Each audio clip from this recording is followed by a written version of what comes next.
മഴ ആരംഭിച്ചതോടെ കോട്ടയം കുമളി റോഡിൽ പെരുവന്താനം മുതൽ കുട്ടിക്കാനം വരെയുള്ള ഭാഗത്ത് കൂറ്റൻ പാറകൾ വീഴുന്നത് പതിവാകുന്നു. കഴിഞ്ഞ ദിവസം KSRTC ബസിന് മുകളിലേക്ക് പാറ വീണ് യാത്രക്കാരനെ പരിക്കേറ്റിരുന്നു. അപകട സാധ്യതയുള്ള മേഖലകളിൽ വാഹനങ്ങൾ പാർക്ക് ചെയ്യുന്നതും ഭീഷണി സൃഷ്ടിക്കുന്നുണ്ട്. KK റോഡിൽ പെരുവന്താനത്തിന് സമീപം കഴിഞ്ഞ ദിവസം KSRTC ബസിന് മുകളിലേക്ക് വീണ പാറയാണിത്.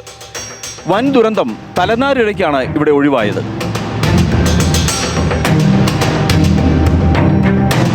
മഴക്കാലമായി കഴിഞ്ഞാൽ പിന്നെ സൈഡ് ഇടിച്ചിൽ മുകൾ ഭാഗത്തെല്ലാം വലിയ വലിയ കല്ലുകളായിരിക്കുന്നത്, കിളയി പോരാറായിരിക്കുന്ന കല്ലുകളാണ്.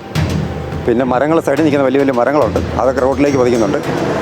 അങ്ങനെ പിന്നെ റോഡ് ഒരു 1/2 കിലോമീറ്റർ താഴെ ഭയങ്കരമായിട്ട് ഇടുങ്ങിയ ഒരു റോഡുണ്ട്. രണ്ട് സൈഡിൽ നിന്ന് വണ്ടി വന്നു കഴിഞ്ഞാൽ സൈഡ് കൊടുക്കാൻ മേലാത്തൊരു അവസ്ഥയുണ്ട്. പെരുവന്താനം മുതൽ കുട്ടിക്കാനം വരെ റോഡിന്റെ ഒരു വശം മുഴുവൻ ഇത്തരത്തിൽ കൂറ്റൻ പാറക്കെട്ടുകളാണ്. കഴിഞ്ഞ ദിവസം ഈ മലമുകളിൽ നിന്ന് താഴേക്ക് വീണ പാറക്കഷ്ണമാണിത്. ഇനിയും ഇതിന്റെ ബാക്കി ഭാഗം ഏത് നിമിഷവും അടർന്ന് താഴേക്ക് വരാവുന്ന അവസ്ഥയിലാണ്.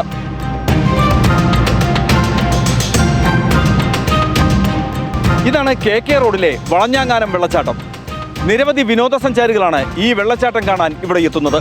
ഇവരുടെ വാഹനങ്ങൾ പാർക്ക് ചെയ്യുന്നത് അപകടകരമായ ഈ പാറക്കെട്ടുകൾക്ക് താഴെയാണ്. 2 വർഷം മുമ്പാണ് ഇവിടെ പാർക്ക് ചെയ്തിരുന്ന വാഹനത്തിന് മുകളിലേക്ക് പാറക്കല്ല് പതിച്ച് ഒരു വീട്ടമ്മ മരിച്ചത്. വാഹന പാർക്കിങ്ങിന് ഇവിടെ നിരോധനം ഏർപ്പെടുത്തിയിട്ടുണ്ടെങ്കിലും ഇപ്പോഴും ഈ നിരോധനം ലംഘിച്ച് നിരവധി വാഹനങ്ങൾ പാറക്കെട്ടുകൾക്ക് കീഴെ പാർക്ക് ചെയ്യുന്നു. മഴ ശക്തമാകുന്നതോടെ ഇതുവഴിയുള്ള യാത്ര ഏറെ അപകടകരമാണ്. ഗതാഗത വകുപ്പും പൊതുമരാമത്ത് വകുപ്പും അടിയന്തരമായി ഇടപെട്ടില്ലെങ്കിൽ നിരവധി ജീവനുകൾ ഈ പാതയിൽ നഷ്ടമാകും.